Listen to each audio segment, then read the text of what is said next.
زبان میں اچھے اور بڑے ہر طرح کے شاعر موجود ہیں، لیکن غالب ہی ایک ایسا شاعر ہے جس کی شاعری ہر زمانے میں ہمیں دعوت فکر دیتی رہی ہے، اور آج دنیا بھر میں غالب کو جاننے والے غالب ہی کی زبان میں یہ اعتراف کر رہے ہیں کہ مباش منکر غالب کے در زمانہ تست۔ ہمارے زمانے میں غالب کی شاعری آفاقی اقدار اور عالمی تہذیب کے ارتقائی رجحانات کی وجہ سے پوری دنیا میں اہل فکر کی توجہ کا مرکز بن رہی ہے۔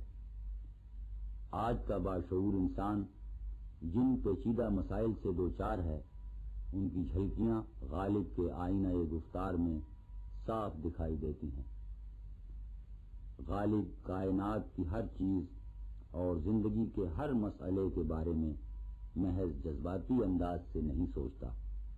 اس کا آشوب لا علمی یا محض جذبات سے پیدا ہونے والا آشوب نہیں، بلکہ شعور اور آگہی کا آشوب ہے۔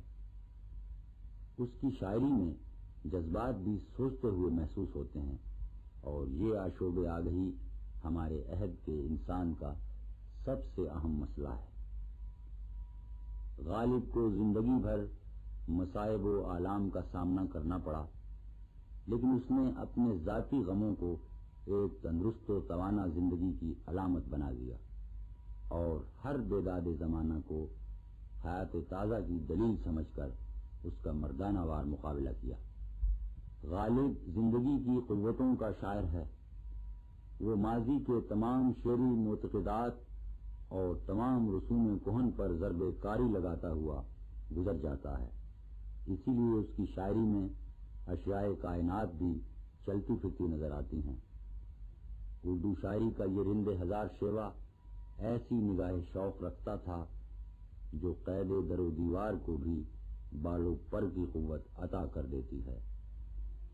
بلا سے ہیں جو یہ پیش نظر در و دیوار، نگاہ شوق کو ہیں بال و پر در و دیوار۔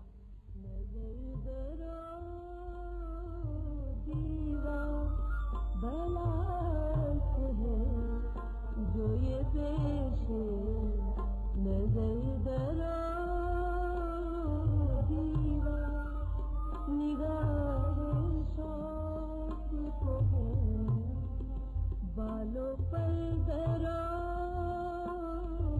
دیوار۔ بلا